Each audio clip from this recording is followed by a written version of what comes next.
Kalahasti pastors welfare association సభ్యులు మాట్లాడుతూ సనాతన ధర్మాలను కాపాడే విధంగా అఘోరీలు ప్రవర్తించాలని కానీ ముస్లిం మైనార్టీలను హతమారుస్తా వారిని భారతదేశం నుంచి పారద్రోలుతా అని చెప్పడం ఎంతవరకు సమంజసం అని వారు ఆగ్రహం వ్యక్తం చేశారు. ఇలాంటి అఘోరీల వల్ల దేశంలో మత కల్లోలాలు ఏర్పడతాయని ప్రభుత్వం ఇలాంటి వారిపై చర్య తీసుకోవాలని కోరారు. తిరుపతి ఎస్వి యూనివర్సిటీ నందు ప్రొఫెసర్గా పనిచేస్తున్న చెంగయ్య అనే ప్రొఫెసర్ను జై బజరంగబలి సభ్యులు అతి దారుణంగా దూషిస్తూ కొట్టడం ఎంతవరకు సమంజసమంటూ ఆగ్రహం వ్యక్తం చేశారు.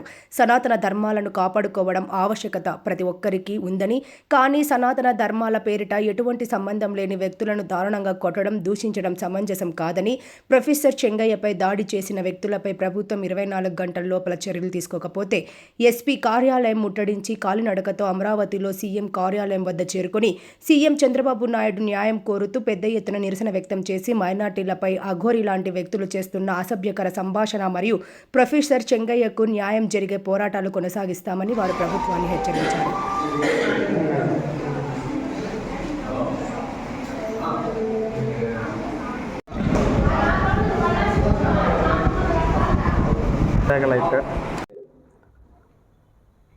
భారతదేశంలో ఎన్ని అన్యాయాలు, ఎన్ని అక్రమాలు జరుగుతున్నాయి. మన భారతదేశం అఖండ భారతదేశం. భిన్నత్వంలో ఏకత్వం కలిగిన మన భారతదేశంలో ఎన్నో సంఘటనలు ఎన్నో జరుగుతున్నాయి. ఇది మన దౌర్భాగ్యం. ఈరోజు మనం చూసినట్లుగైతే తిరుపతిలో ఒక ప్రిన్సిపల్, ఒక ప్రొఫెసర్ గారిని ఏదైతే జరిగింది చాలా దుర్మార్గం. ఒక ప్రొఫెసర్ గారు తప్పు చేస్తే దాన్ని ఖండించేదానికి కాలేజీ పెద్దలు ఉండారు, కాలేజీ కమిటీ ఉండాది, అలాగే డిపార్ట్మెంట్ ఉండాది, వాళ్ళు చూసుకుంటారు. ఏమీ లేకుండా దౌర్జన్యంగా దూరి కాలర్ పాల్గొట్టి అతని కార్లు అయితే అద్దాలు పాల్గొట్టి చాలా విధ్వంసం సృష్టించారు. ఇది మేము ఖండిస్తూ, ఇలాగనే భారతదేశం మొత్తం ఇలాంటి అన్యాయాలు ఎన్నో జరుగుతున్నాయి. దీన్ని మేము ఖండిస్తూ మేమంతా ఐక్యమత్యం, ఇక్కడ వచ్చేసి మనం హిందువులు వేరే, ముస్లిమ్స్ వేరే, క్రిస్టియన్ కాకుండా మేమంతా అన్నా తమ్ముళ్ళుగా ఇక్కడంతా కలిసి ఉన్నాము. ఎవరికి ఏ కష్టం, ఎవరికి ఆపద వచ్చినా వెంటనే మేము స్పందిస్తూ, ఇలాంటి ఉన్న మన భారతదేశం, మన కాళహస్తి, మన ఆంధ్రప్రదేశ్లో ఇలాంటి సంఘటనలు జరుగుతుంటే ప్రభుత్వం ఎందుకు నోరెత్తలేం తెలియడం లేదు మాకు.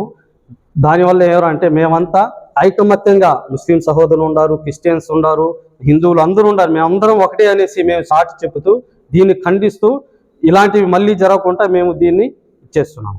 కేటగిరీలు చెప్తాను. ఉదాహరణకి ఒక చిన్న అఘోరి అనేటువంటి వ్యక్తి ముస్లింలు, క్రైస్తవులు చంపుతానంటున్నంటే బ్యాక్గ్రౌండ్ ఎవరున్నారో మీకు అందరికీ బాగా తెలుసు. ఎవరు చెప్పించారో కూడా వానికి అంత అవగాహన లేదు. ఇలాగా భారతదేశ ప్రభుత్వాన్ని మనం పరిశీలన చేసినట్లయితే భారతదేశంలో ఉన్న ప్రధానమంత్రి దగ్గర నుంచి నియోజకవర్గంలో ఉన్నటువంటి ఒక ఎమ్మెల్యే దాకా కూడా ఏమి జరుగుతుంది పరిశీలన చేసి ఆ హింసాకాండాన్ని అరికట్టడానికి ఎవరు ముందుకు రావట్లేదు. 2 దినాలు అయిపోయింది. వాళ్ళు ఏంటంటే చట్టవిరుద్ధంగా జరిగింది. ఒక గెజిటెడ్ ఆఫీసర్ దగ్గరికి వెళ్ళి మరి దౌర్జన్యం చేయడము, బలత్కారంగా కాలర్లు చేయబట్టుకొని మరి చేతులతో లాగి బయటికి తేవడం అనేది దీన్ని దౌర్జన్యము అని అంటారు. లేక దొమ్మిగా కూడి ఒక వ్యక్తిని చంపడానికి పోయినారు అని అంటే ఆడ చంపేస్తారు కూడా ఎవరు లేకపోతే. దీన్ని క్రిమినల్ కేసు కింద కట్టడానికి పెద్ద కష్టమే కాదు. మనం బాగా గమనించినట్లయితే మరి 354 సెక్షన్ ప్రకారం వారికి క్రిమినల్ కేసు వర్తిస్తుంది. నెంబర్ 2, బయటికి లాక్కొస్తూ కూడా మేము హింసాత్మకమైన దాడులు చేస్తాం, భౌతికమైన దాడులు చేస్తాం, దేహశుద్ధి చేస్తామని కూడా వారు మాట్లాడుతూ ఉంటే ప్రభుత్వం యంత్రాంగంలో ఉన్నటువంటి మనకు రక్షణ కల్పించేటటువంటి పోలీసు యంత్రాంగం ఎక్కడ నిద్రపోతుందో తెలియదు. ప్రొటెక్షన్, భద్రత, పోలీసులు అంటే మన తెలుగు భాషలో రక్షక భటులని అర్థం. ఒక గెజిటెడ్ ఆఫీసర్ని హింసిస్తూ ఉంటే పోలీసులు పక్కనే చేరి చూస్తూ ఉన్నారు. అవును కదా? అలాగా దొమ్మిగా పోయి పడ్డారంటే దీని కింద 204 సెక్షన్ కింద వారిని అరెస్ట్ చేస్తే 2 సంవత్సరాలు వాళ్ళకి పనిష్మెంట్ ఉంటుంది. భారత రాజ్యాంగం తెలియకుండా బజితే 24 గంటల్లో కానీ అక్కడ చర్య తీసుకోకపోతే ఎస్వి యూనివర్సిటీ దగ్గర 24 గంటల తర్వాత ఎస్పీ బంగ్లాని ముట్టడిస్తాం. ఆ తర్వాత అక్కడ న్యాయం జరగకపోతే కాలినడక మీద మైనార్టీ ప్రజలుగా దాదాపు ముఖ్యమంత్రి శాంబర్ దాకా తీసుకెళ్తామని మరొకసారి కూడా తెలియజేస్తూ హెచ్చరిస్తూ ఉన్నాం కూడా. మేము ఎవరిని హింసించట్లేదు.